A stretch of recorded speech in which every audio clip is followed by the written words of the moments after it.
Bienvenue à cette dernière édition de NC Sports Nouvelles hebdomadaires. Dans les événements majeurs de cette semaine, l'équipe de France domine le championnat du monde d'aquabike au Grand Prix de Chine. Ponce, Porret et Ménard sont tous courts des champions du monde 2014.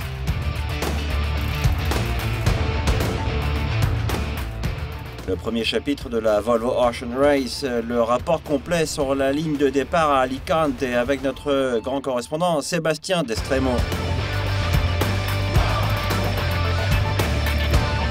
Un grand Méditerranée au voile de Saint-Tropez. Ne ratez pas notre reportage spécial avec les experts de yacht classique de Nautical Channel et notre invité Michel Dejoie.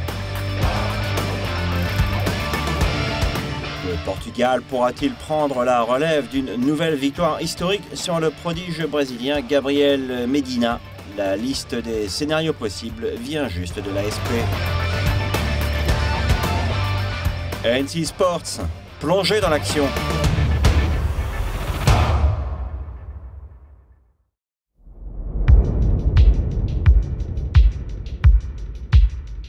L'équipe de France a dominé le dernier combat de la saison du championnat du monde d'aquabike grâce à un super exploit lors du Grand Prix de Chine à Liuzhou durant le week-end avec Teddy Ponce, Jérémy Porret et Jennifer Ménard, chacun d'eux remportant leurs respectives divisions en course. Avec une victoire ici même de la manche 1 de la catégorie Runabout et en ajoutant 25 points au classement général, Teddy Ponce a fait de son mieux pour obtenir le titre mondial, affichant un total de 133 points pour la saison. Son compatriote Jérémy Pérez termine deuxième avec 122 points et le Suédois Lars Åkerblom en troisième place avec 92 points. Bonne saison pour moi en effet avec un titre de champion du monde du IM Aquabike. Ça s'est plutôt bien déroulé tout au long de la saison. Au Qatar avec une deuxième place. Ensuite en Italie avec une troisième place avec des petits soucis interne, mais malgré tout sur le podium, donc plutôt content. Et ensuite à Ibiza, donc j'ai remporté le Grand Prix d'Ibiza. Ça m'a permis de prendre la tête du championnat du monde et de la garder ici à Liuzhou pour la finale. Pareil pour la division ski, Jérémy Porret a remporté les 2 manches en Chine en remportant 50 points et assure son propre championnat du monde 2014. L'Américain Chris McCluggage s'est battu jusqu'à la fin mais a dû se contenter de la deuxième place. Et sans être ici à Liuzhou, au Portugal, Thiago Souza a pris la 3e place. C'est vrai que ça a été une très grosse saison. Je savais que cette saison allait être très difficile et qu'il allait y avoir de la bagarre parce qu'avec la présence de Chris McCluggage. Et ça a été le cas. Dès la première course, on s'est bagarré. J'ai réussi à remporter le Qatar. Ensuite, il a remporté Milan et Ibiza. Et ici, je remporte la dernière manche en Chine. Ça fait que je garde la tête du championnat et je deviens champion du monde. Donc je suis vraiment très fier de ce titre parce qu'il y avait de la bagarre et du gros niveau.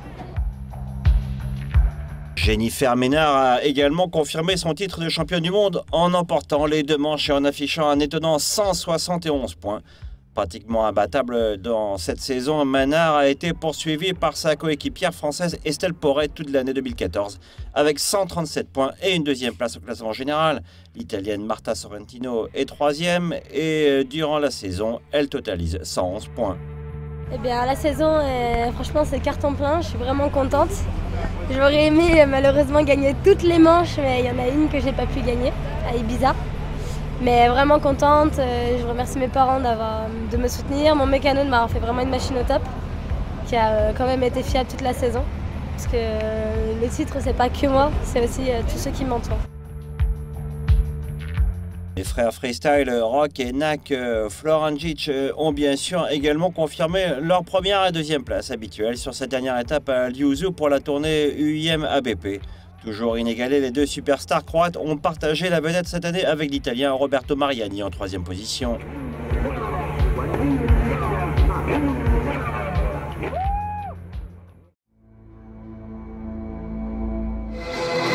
On retrouve sur les pontons d'Alicante cette saveur, cette atmosphère, cette odeur si particulière de marins qui partent à la conquête des océans.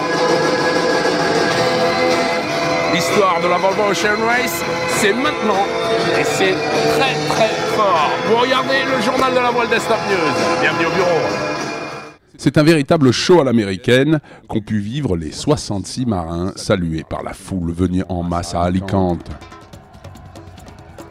Du jet ski au maxi yacht, tout ce qui flotte est sur l'eau pour assister au départ de cette 12e édition de la Volvo Ocean Race.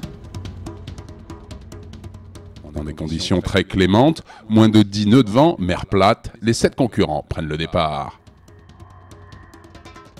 Tim Vestadwin, un peu trop gourmand, vole le départ et c'est rapidement Tim Brunel, barré par Laurent Pagès, qui prend les commandes.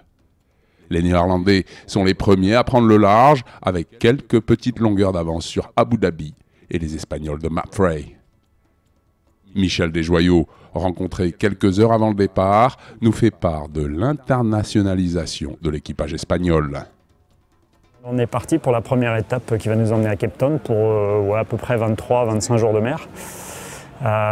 Avec un Brésilien dans la bande, voilà. Et donc un équipage cosmopolite et international, bien évidemment à dominance espagnole, mais pas que, un Brésilien, 3 Français, un Anglais dans l'équipe. On est 11 équipiers pour le moment sur les 8 qui partent à chaque étape, donc il y aura un petit peu des rotations. C'est un mélange des cultures et c'est aussi ça qui est sympa. Team SCA, malgré un bon départ, est pénalisé lors d'une manœuvre sous code 0 à la 2e bouée sous le vent. Mais lundi matin, peu avant l'aube, et après 36 heures de mer, l'équipage féminin est le premier à passer le détroit de Gibraltar. Les 7 bateaux mettent maintenant le cap au sud et sont attendus au Cap, en Afrique du Sud, début novembre.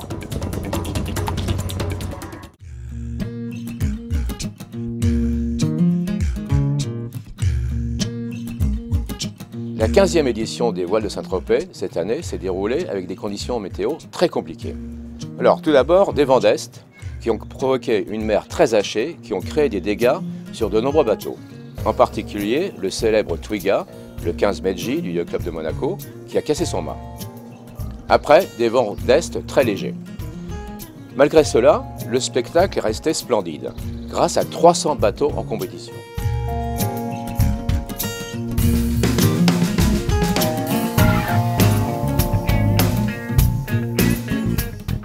À noter cette année la présence de 4 G-Class de 1930, 4 15 Medji de 1907 et évidemment tous les maxi yachts, les Wally yachts et 120 bateaux classiques.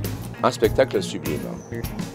Prochainement sur Nautica Channel, nous ferons 2 émissions de 26 minutes, une sur les bateaux modernes et une sur les bateaux classiques.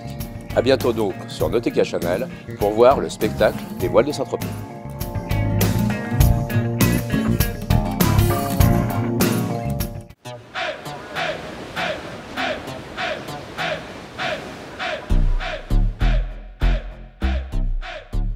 C'est maintenant le tour des hommes pour une escale au Portugal pour leur propre ASP Moche et Pro et avant-dernière épreuve de la saison.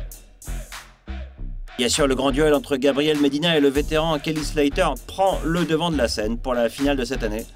Largement en tête avec un peu plus de 6500 points au classement général, Gabriel pourrait marquer le coup ici à Péniche et devenir le premier Brésilien à remporter un championnat du monde ASP.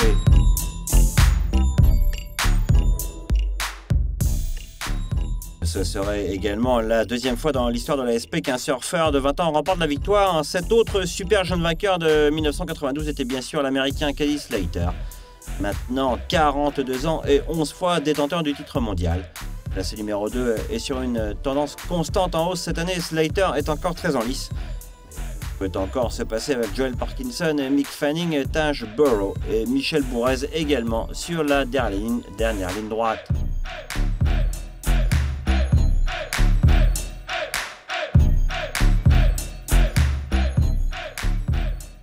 L'association des professionnels du surf vient de faire quelques calculs et a publié une petite liste de scénarios possibles sur Medina.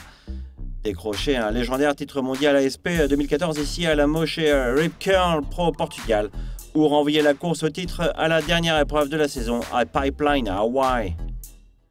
Alors nous avons, si Medina remporte le Portugal, il décroche le titre mondial ASP 2014.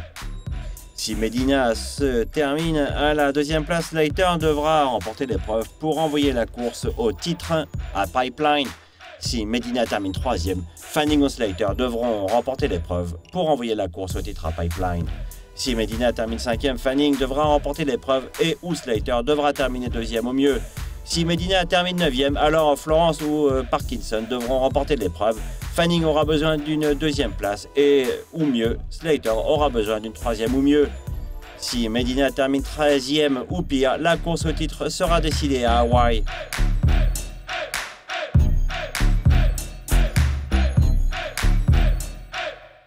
Tout ça semble maintenant trop compliqué, mais il est clair que Medina a plus d'une malle de match à jouer.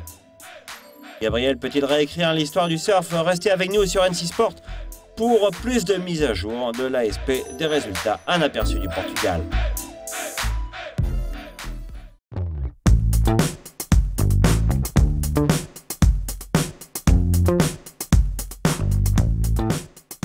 Alors les fans de planche à voile, la PWA est également, la saison touche à sa fin. Allons voir ce qui se passe sur la dernière Cold Water Cooper World Cup en Allemagne à Sylt.